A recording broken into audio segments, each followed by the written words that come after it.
বন্ধুরা, বাংলাদেশে ভারতীয় জি নেটওয়ার্কের চ্যানেলগুলো বন্ধের একদিন পরেই আবার খুলে দেওয়া হয়েছিল।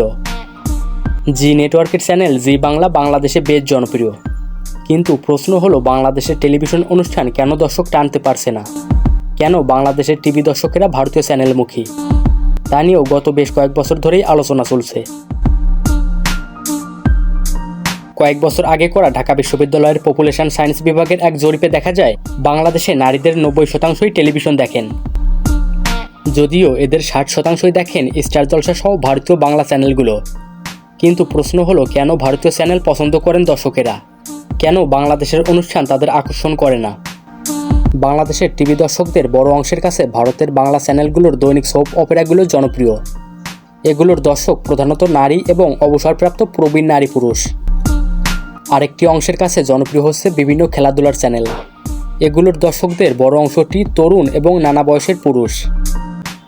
কিন্তু বাংলাদেশের দর্শকদের কাছে দেশি টিভি অনুষ্ঠানের চেয়ে কেন ভারতের চ্যানেল জনপ্রিয়? এমন প্রশ্নের জবাবে ব্যাপক সংখ্যক দর্শক বিজ্ঞাপন আধিক্যের অভিযোগ তুলেছেন। নাজিয়া পারভিন নামে একজন গৃহিণী বলেছেন, ভারতীয় চ্যানেলে বিজ্ঞাপন কম, তাছাড়া ওদের প্রতিটা অনুষ্ঠানের পেছনে ওরা প্রচুর খরচ করে, মানে ওদের কাপড় চোপড় গৃহসজ্জা এসবে অনেক মনোযোগ দেয় ওরা, যেটা দেখতে অনেক ভালো লাগে। এর বাইরে ওদের বাসনভঙ্গিও আমার কাছে যথার্থ মনে হয়, যেমন ওরা আইসোস গ্যাসোস বলে না। কিন্তু বাংলাদেশের নাটকে দেখবেন কাজের ছেলেও যে ভাষায় কথা বলে, নাটকের নায়কও একই ভাষায় কথা বলে। ঢাকা বিশ্ববিদ্যালয়ের উইমেন অ্যান্ড জেন্ডার স্টাডিজ বিভাগের অধ্যাপক সানজিদা নীরা বলেছেন, ভারতীয় সোপগুলোতে দেখানো ফ্যান্টাসি দেখতে পছন্দ করেন দর্শক।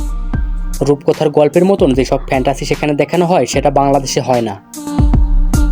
যেমন ঘরের মধ্যে অনেক গয়নাগাটি পরে বসে আছে, বা অসম্ভব সাংসারিক একটা ষড়যন্ত্র দেখানো হচ্ছে। মানুষ নিজের বাস্তব জীবনের বাইরে বেরিয়ে একটা ফ্যান্টাসির দুনিয়া দেখতে চায়, যেটা তাকে হালকা একটা বিনোদন দেবে।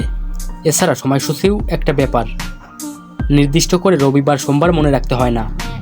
তবে তিনিও বিজ্ঞাপন আধিক্যের কারণ উল্লেখ করেছেন, যেটা তার ভাষায় দর্শকের মনোযোগে বিঘ্ন ঘটাচ্ছে। এছাড়াও বিভিন্ন নির্মাতারা বলছেন, বিজ্ঞাপন আধিক্য ছাড়াও অনেক দর্শকের অভিযোগ যে বাংলাদেশের নাটক বা অনুষ্ঠানে বাস্তবের ছোঁয়া কম থাকে। যেমন গৃহিণী নাজিয়া বলেছিলেন, জি বাংলার একটি শো দিদি নাম্বার 1-এ বিভিন্ন বয়সী নারীদের জীবন সংগ্রামের অভিজ্ঞতা রোজ দেখানো হয়, যেটা দেখে তিনি সাহস পান। এমন কোনো শো বাংলাদেশের কোনো নির্মাতা বানান না। সেই সঙ্গে নাটকের গল্প আর মান নিয়েও দর্শকদের অভিযোগ রয়েছে অনেক। সেই সঙ্গে ওদের নাটকের বিষয়বস্তু ও উপস্থাপনা আমাদের থেকে আলাদা। ওদের নাটকে নাটকীয়তা আছে, সেটা আমাদের এখানে অনেক সময়ই অনুপস্থিত থাকে।